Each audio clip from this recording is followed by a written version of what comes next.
Cumhurbaşkanı Erdoğan Türkmenistan'a geliyor.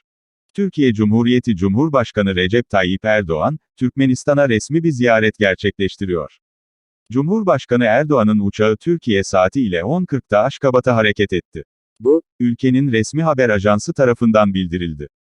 Cumhurbaşkanı Erdoğan başkanlığındaki heyette Enerji ve Tabii Kaynaklar Bakanı Fatih Dönmez, Milli Savunma Bakanı Hulusi Akar, Eğitim Bakanı Mahmut Özer, Tarım ve Orman Bakanı Bekir Pakdemirli, Ulaştırma ve Altyapı Bakanı Adil Kara İsmailoğlu ve Ticaret Bakanı Mehmet Şet, Ticaret Bakanı Mehmet yer alıyor. Ve Cumhurbaşkanlığı Sözcüsü İbrahim Kalin. Cumhurbaşkanı Erdoğan, Aşkabat'a gelişinin ardından Oğuzhan Sarayı Külliyesi'nde birebir ve genişletilmiş görüşmelere katılacak. Ayrıca iki ülke arasındaki anlaşmaların imza töreni de yapılacak. Türkiye Cumhurbaşkanı, Türkmenistan Cumhurbaşkanı Başkanlığında 28 Kasım'da Ekonomik İşbirliği ve Kalkınma Teşkilatı'nın 15. zirvesine katılacak.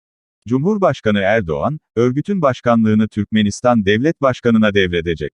Ayrıca Ekonomik İşbirliği Teşkilatı'nın devlet başkanlarıyla ikili görüşmeler yapması planlanıyor.